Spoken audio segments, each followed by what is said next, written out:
네, 오늘 이슈의 현장은 저희가 조금 짧게 준비를 했습니다. 조금 전에 보셨던 것처럼 저희 머니투데이 방송이 개국 6주년을 맞아서 글로벌 컨퍼런스를 진행을 하고 있는데요.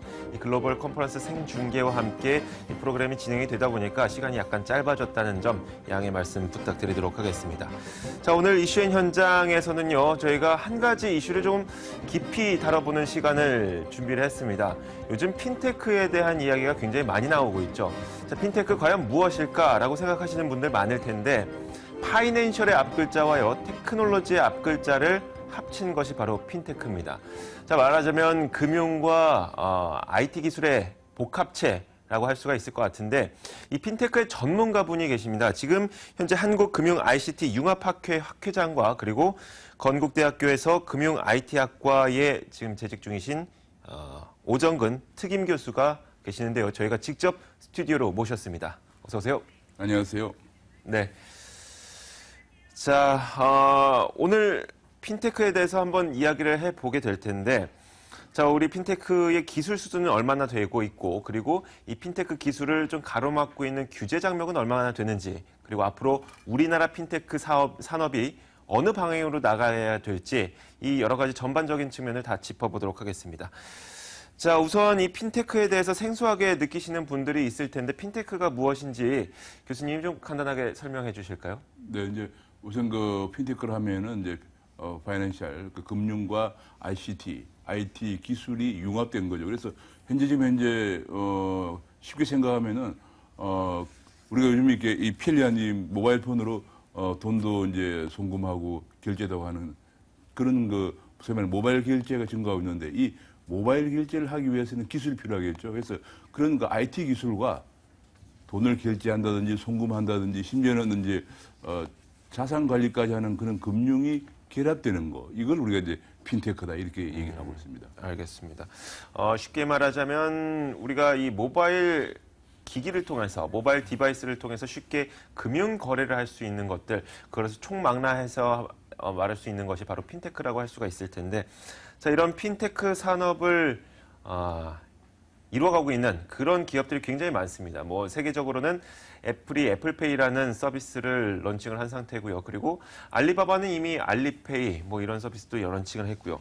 우리나라에서도 뱅크월렛 카카오라고 해서 카카오톡이라는 다음 카카오가 이 금융권과 연계를 해서 새로운 서비스를 런칭을 했죠.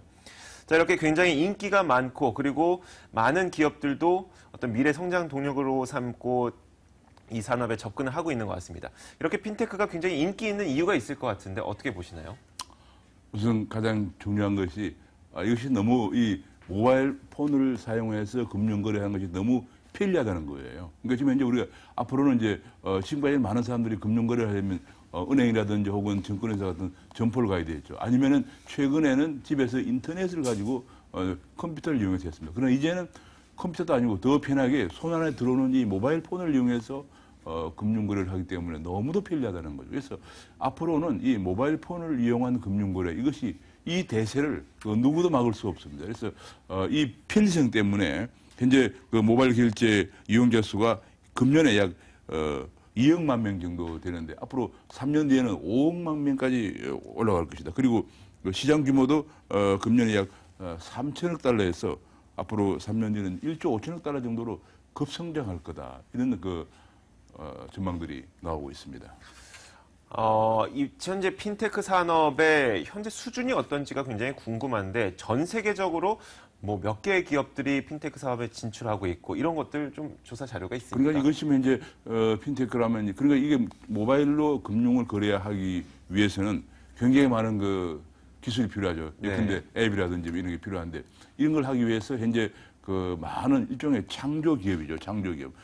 그런 기업들이 이제 지금 창업이 되고 있는데 특히 그 실리콘밸리라든지 그다음에 이제 런던의 그 소위 말하는 테크시티라고 그래가지고 2011년도에 런던 그 시청에서 테크시티 개발청이라는 것을 설립해서 그 테크시티 개발청이 바로 런던의 그 한 지역을 이런 핀테크 산업들을 중심으로 한 그런 창조적인 작은 벤처 기업들이 많이 쉽게 창업하고 쉽게 아이디어만 있으면 할 수 있도록 그런 그 지원을 해주는 그런 게 생겼습니다.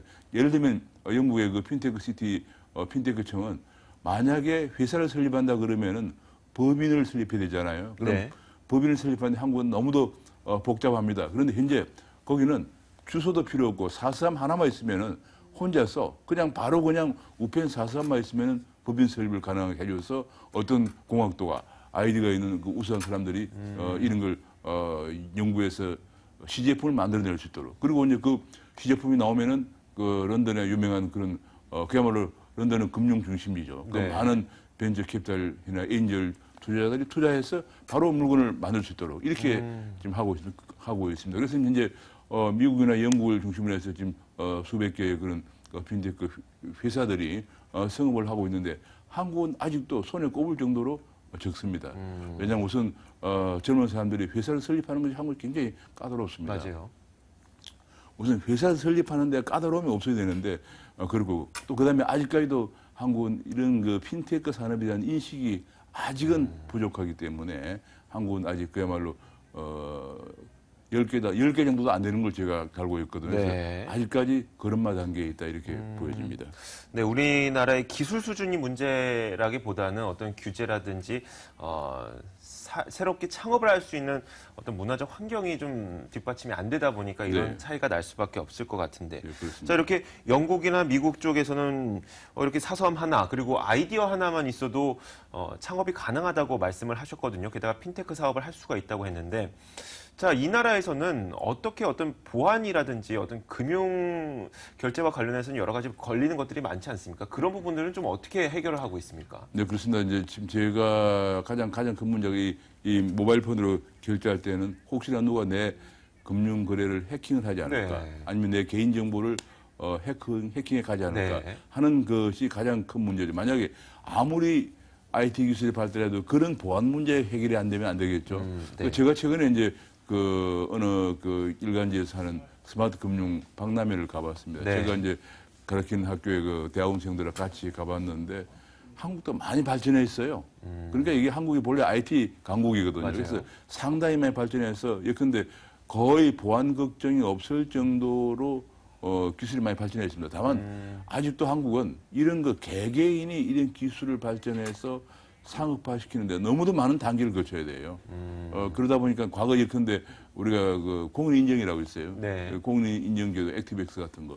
이 공인인증제도가 한마디로 정부에서 만든 맞아요. 그 인증제도예요. 1998 그러다 보니까 년에 오히려 만들었죠. 처음에는 공인인증제도가 굉장히 효과가 있었는데 나중에는 그것 때문에 오히려 민간들이 네. 좋은 아이디어나 좋은 기술이 있는데도 그런 보안 시스템을 만들지 못하는 그런 일이 발생을 했거든요. 그래서 네. 이제는 한국도 영국이나 미국은 다 마찬가지로 민간인들이 그런 아주 경쟁적으로 민간이 경쟁하는 것이 정부가 하는 것보다 훨씬 낫습니다. 그래서 민간이 경쟁적으로 해서 그런 보안 솔루션을 만들어내고 있습니다. 한국은 그렇게 하다 보니까 이게 지금 말이죠. 공인이 인정 제도라는 걸 정부에서 만든 것을 오래 쓰다 보니까 지난번에 우리 청와대 그 규제개혁 회의에서 나왔죠. 외국에서 청소년 코드를 살려고 그러는데 안 된다는 거예요. 왜? 네, 공인 인증 살려면 주민등록번호 넣어야 되고 네. 못 해야 되는데 외국인은 할 수가 없거든요. 그래서 이제는 그런 게 아니고 지금 미국, 영국뿐이 아니고 중국도 이제 간편하게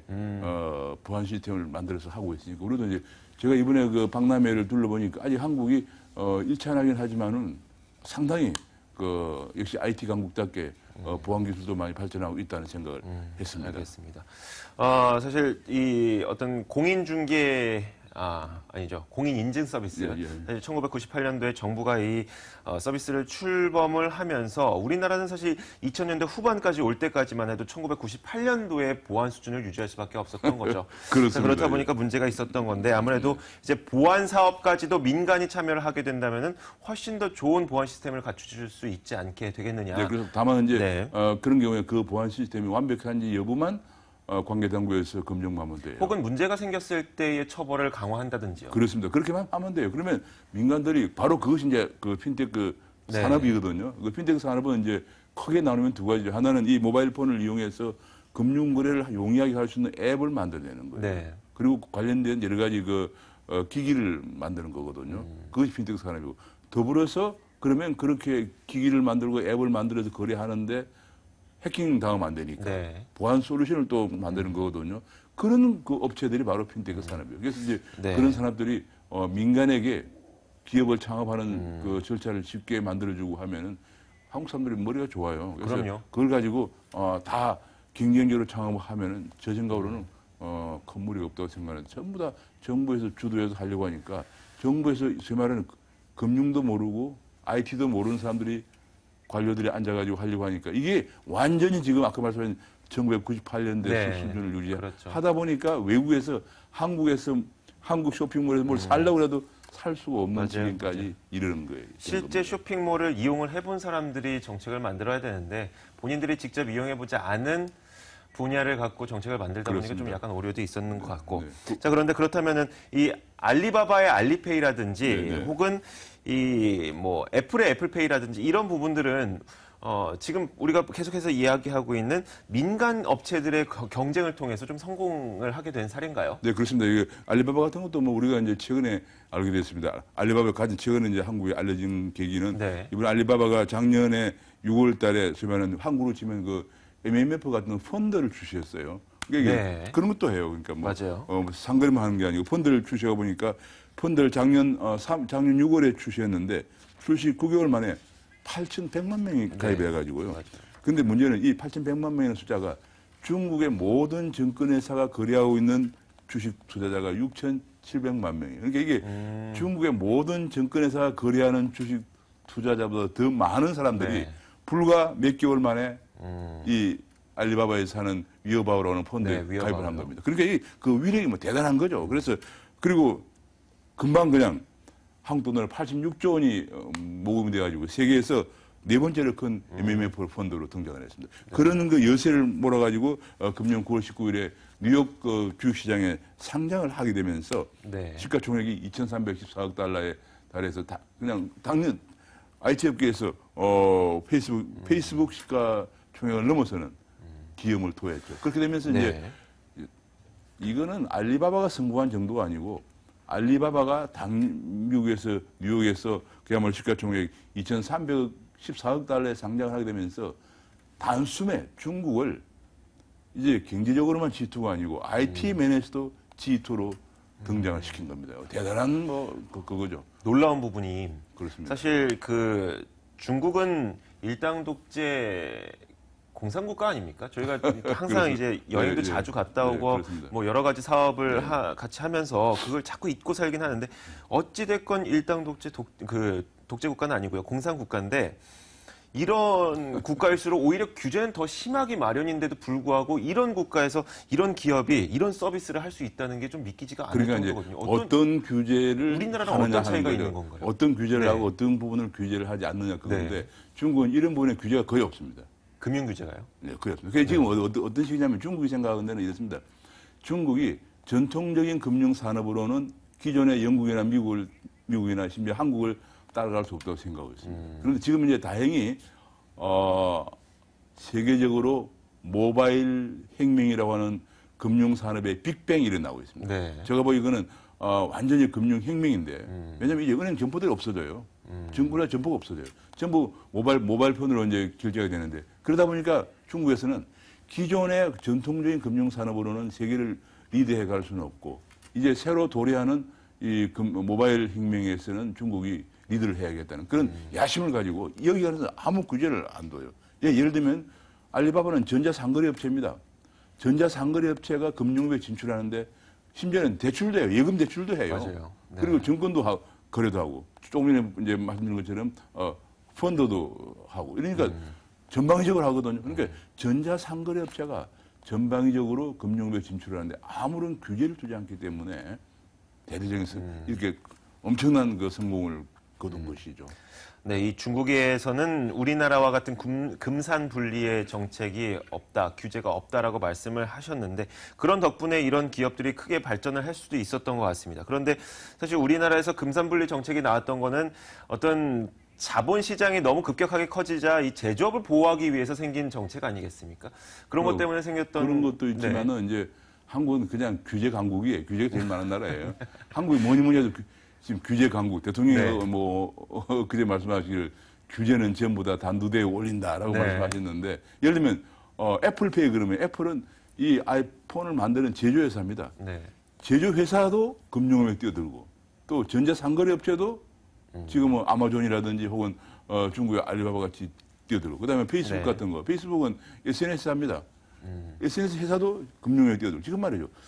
기기 제조회사, 그다음에 전자상거래 회사, 네. SNS 회사, 그다음에 구글 같은 포털 회사. 전부 다 지금 뛰어들고 있죠. 금융에 뛰어듭니다. 이게 앞으로 미래의 먹거리거든요. 네. 그게 뭐냐면 지금 그런 게 전부 다 산업자본인데 한국은 왜 그게 안 되느냐. 지금까지 산업자본은 금융업을 할 수 없다는 그런 금산분리를 엄격히 지키고 있습니다. 그 이유가 뭐냐면 옛날부터 우리나라는 혹시나 산업자본이 특히 대기업들이 금융을 가지게 되면은 대기업들이 국민들이 예금을 마음대로 활용하지 않겠느냐. 네. 이런 그 대기업에 대한 약간의 그 사회에서 갖고 있는 편견들 때문에 그런 건데 지금 대기업들은 돈이 남아서 집에 갖고 있어 유보액을 네, 맞아요. 투자할 데가 없어서 네. 무슨 국민들의 예금을 유용한단 말이에요. 그러니까 이게 지금 뭔가 네. 우리나라는 이게 생각을 아주 잘못하고 있는 네. 겁니다. 좀 어떻게 바뀌어야 될까요? 완전히 금산분리를 없애버려야죠. 아예요? 아예 없애야죠. 없애고 다만 그 없애고 일부 대주주가 예금을 전용하는 그런 부분에 관해서만 엄격히 파이어월을 네. 방화벽이라고 하죠. 그런 걸 두어서 검사 감독하면 되는 거예요.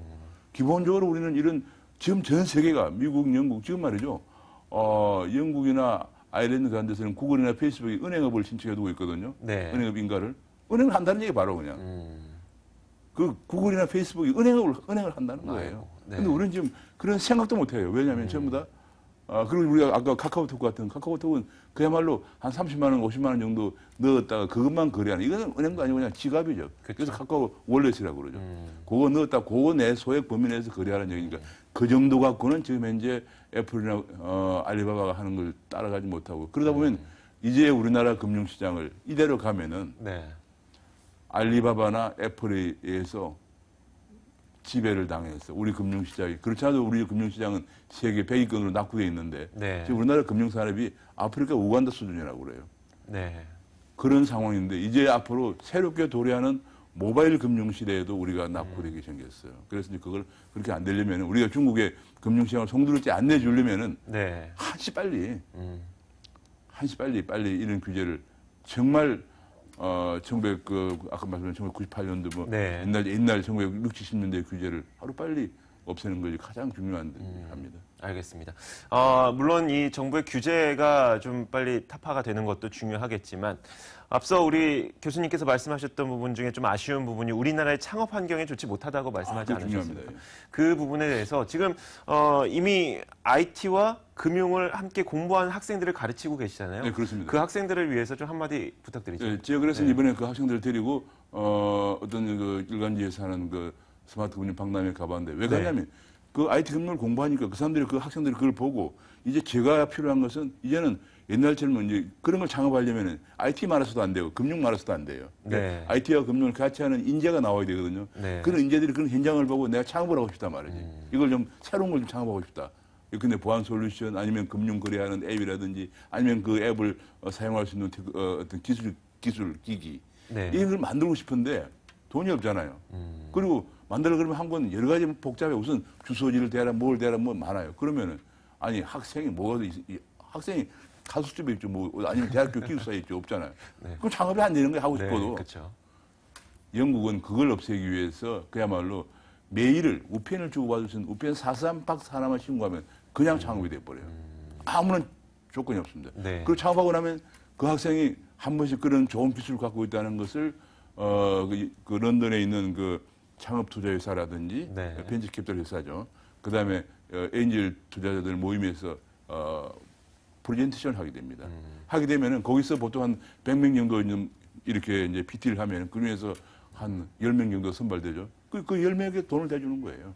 그러니까 능력만 있으면, 기술만 있으면, 아이디어만 있으면 네. 바로 창업이 되는데 우리는 설립도 어렵고 또 그런 금융을 제공하는 기관들도 별로 없고 하다 보니까 안 되는데 빨리 그 부분부터 완화시켜주는 것. 금산분리는 큰 것도 해야 되지만은 젊은 사람들이 창업할 수 있는 환경을 빨리 조성해 주는 것. 이것이 바로 굉장히 중요합니다.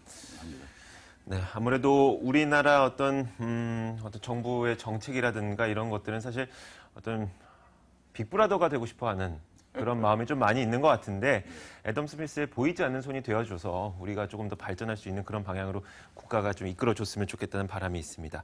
자, 오늘 건국대학교 금융 IT학과 오정근 특임 교수와 함께 핀테크와 관련된 이야기 나눠봤습니다. 오늘 말씀 너무 고맙습니다. 네, 감사합니다.